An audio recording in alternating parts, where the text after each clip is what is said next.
Sir, ഞാൻ പൂജ, സുബ്രഹ്മണി, സായി നഗർ. അപ്പോഴാണ് ഞങ്ങൾ പ്രതീക്ഷിച്ച പോലെ തന്നെ മീഡിയയും അവിടെ വന്ന് കവർ ചെയ്തത്. ഈ കേസിനെ ആര് ഹാൻഡിൽ ചെയ്താലും ബഗ് വെച്ച ഫോണ് അവരുടെ കയ്യിലെത്തുന്ന പോലെ ഞങ്ങൾ സെറ്റ് ചെയ്തു. ഡിപ്പാർട്ട്മെന്റിന് എൻ്റെ അച്ഛനോട് സംശയങ്ങൾ കൂടുന്തോറും അത് വഴിതിരിച്ച് വിട്ടുകൊണ്ടേയിരുന്നു. അയാളുടെ ചെവി ചെക്ക് ചെയ്യായിരുന്നു. എന്താ സാർ, ചെവിയോ? എന്റെ ചെവി ചെക്ക് ചെയ്യണോ? നിങ്ങൾ പോലീസോ അത് ഈന്റെ ഡോക്ടറോ? നിങ്ങൾക്ക് അച്ഛനോട് സംശയം കൂടിയപ്പോ എന്റെ ചേട്ടന്റെ ഇൻസിഡന്റ് റീക്രിയേറ്റ് ചെയ്ത് നിങ്ങളെയും ഡൈവേർട്ട് ചെയ്തു. ഇതെന്റെ ചേട്ടന് വേണ്ടി മാത്രം ചെയ്തതല്ല.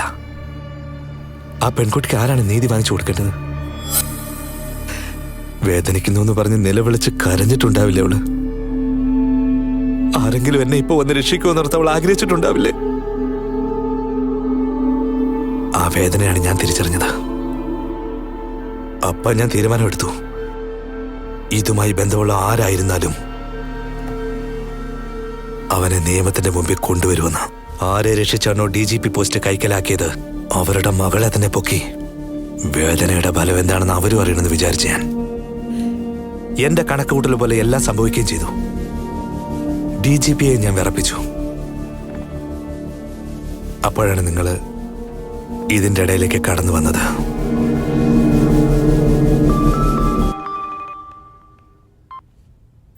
ഹലോ മാഡം, പെട്ടെന്ന് TV വെച്ച് നോക്കൂ മാഡം.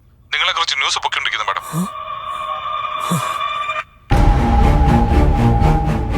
വ്യാജ എൻകൗണ്ടർ വിലപേശുന്ന DGP ആയ ആശ ബലാത്സംഗം ചെയ്ത കുറ്റവാളികളെ എൻകൗണ്ടർ ചെയ്തത് മൂലം DGP ആയി ഉയർന്ന പ്രമോഷൻ കിട്ടിയ ആശ അതിൽ ആദ്യത്തെ കുറ്റവാളിയായി പ്രഖ്യാപിച്ച രവിയെ വ്യാജ എൻകൗണ്ടർ ചെയ്ത വിവരം പുറത്തു വന്നതിനെ തുടർന്ന് എല്ലായിടത്തും സംസാര വിഷയമായി. സിദ്ധാർത്ഥ്, സുബ്രഹ്മണി, രാഹുൽ, ഈ 3 പേരെ എൻകൗണ്ടർ ചെയ്ത് അടയാളം അറിയാത്തതുപോലെ അവരെ അങ്ങ് നല്ലതുപോലെ ഡിസ്പോസ് ചെയ്യണം.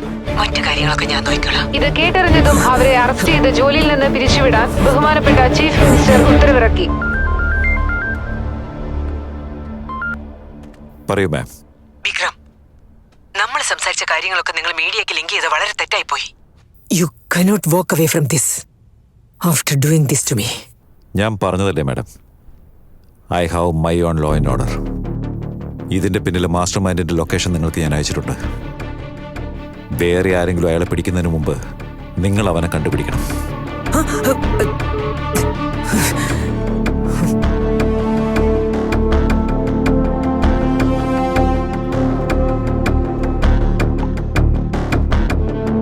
ഹലോ, പറയൂ മാഡം. ഞാൻ ഇപ്പൊ ഒരു ലൊക്കേഷൻ അയച്ചിട്ടുണ്ട്.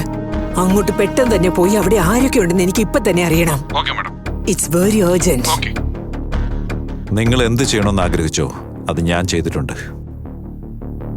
ഈ കേസ് ഇതോടെ വിട്ടേക്കണം. ഇത് നിങ്ങളുടെ ലാസ്റ്റ് ചാൻസാ. അത് കുഴപ്പമില്ല സാർ, എന്റെ മോൻ തിരിച്ചു വരാൻ പോണില്ലല്ലോ. പക്ഷെ ഇവന് ശിക്ഷ കിട്ടിയേ പറ്റൂടോ. ആര് ശിക്ഷ വാങ്ങിച്ചു കൊടുക്കുന്ന പറയുന്നേ? ഇയാള് നിങ്ങളോട് ക്ഷമിച്ചാലും ഞാൻ ക്ഷമിക്കില്ല. അല്ല, അവൾക്ക് നീ എന്താ വേണ്ടേ? ചേട്ടനോ, അനിയനോ, അതല്ല കാമുകനോ? അങ്ങനെയാണെങ്കിലും വേദന സഹിക്കാനാവാതെ അലറി വിളിച്ച് കൂമ്പളും നിന്റെ പേരോ നിന്റെ അച്ഛന്റെ പേരോ അവള് പറഞ്ഞില്ലല്ലോ. അവള് വേറെവന്റെ പേരല്ലേ പറഞ്ഞേ? ഞാൻ അവളെ തൊട്ടപ്പോ അവള് വേറെ ഒരുത്തന്റെ പേര് പറഞ്ഞ എനിക്ക് എങ്ങനെയുണ്ടാവും? എനിക്കങ്ങ് കത്തിക്കേറി അവിടെ വെച്ച് തന്നെ തീർത്തു. പക്ഷെ എങ്ങനെ ഉണ്ടായിരുന്നെന്നറിയോ?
ഹലോ മാം, ഞാൻ Vikram Kumar.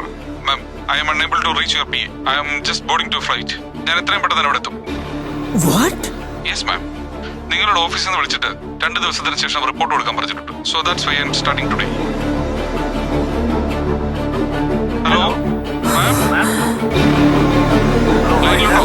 Hello hello hello.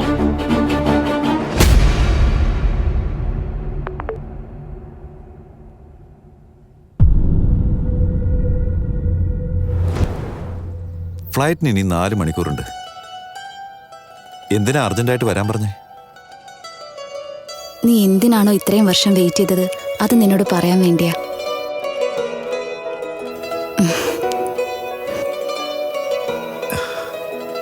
ഏയ്, എന്താ ഇതൊക്കെ? 22 വർഷം, 4 മാസം, 11 ദിവസം, സമയം 12 മണി. ഇത് പറയാൻ വേണ്ടിയാ ഞാൻ കാത്തിരുന്നത്.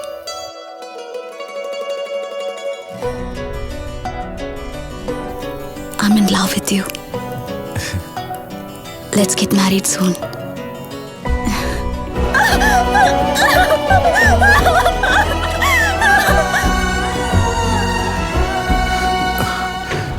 ജനനിക്ക് എങ്ങനെയുണ്ട്? നിങ്ങൾ ആരാണ് സർ? മീഡിയ വല്ലതുമാണോ? അതല്ല, എന്റെ അവളുടെ കല്യാണം ഉടനെ നടക്കേണ്ടതായിരുന്നു. അപ്പോഴെങ്ങനെയൊക്കെ സംഭവിച്ചേ? ഇപ്പൊ എങ്ങനെയുണ്ട്? Look, she's out of danger, but she suffered a lot of internal injuries. ഏകദേശം ഒരു 4-5 മാസം എടുക്കും ഇതെല്ലാം ശരിയാവാനായിട്ട്. ഉള്ളത് തുറന്നു പറഞ്ഞാൽ നിങ്ങളുടെ മോറൽ സപ്പോർട്ടാണ് ശരിക്കും ആവശ്യം.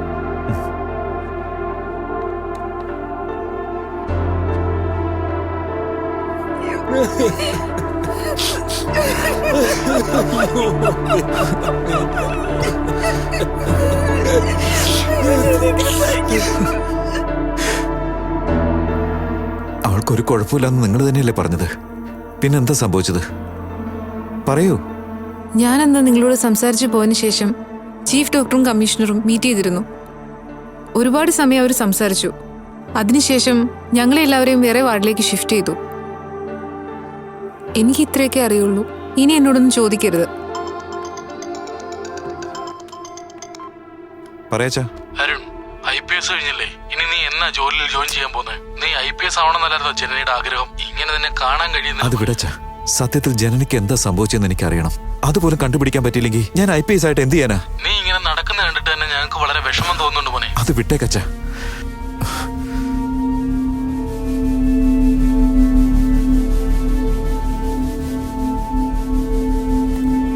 PM വന്നിട്ട് പോകുന്നവരെ നിങ്ങളുടെ മകളെ കാണാതായ വിഷയം ഒരു മീഡിയക്കാരും അറിയരുത്. ആദ്യം ഈ പ്രശ്നം പരിഹരിക്കാൻ നോക്ക്. കല്യാൺ, ഞാൻ ഇവിടെ ഒരു അപകട നില തരണം ചെയ്തുകൊണ്ടിരിക്കുകയാണ്. എനിക്കൊരു അണ്ടർ കവർ ഓഫീസറെ ഇമ്മീഡിയറ്റ് ആയിട്ട് വേണം. ഞാൻ ഓഫീസേഴ്സിന്റെ പ്രൊഫൈൽ ഒന്ന് നോക്കിയിട്ട് ഒരു നല്ലൊരു ഓഫീസറെ പറഞ്ഞേക്കാം. നിങ്ങൾ വിഷമിക്കട്ടെ.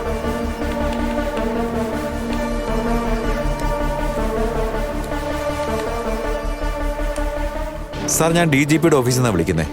പ്ലാൻ ഒരു ചെറിയ ചേഞ്ച് ഉണ്ട്. മാഡം നിങ്ങളോട് 2 ദിവസം കഴിഞ്ഞ് വന്നാൽ മതി എന്നാ പറഞ്ഞേ. ടിക്കറ്റ്സ് അങ്ങോട്ട് അയച്ചേക്കാം. Thanks.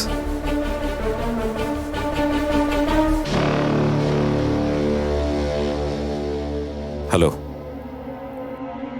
This is Vikram Kumar.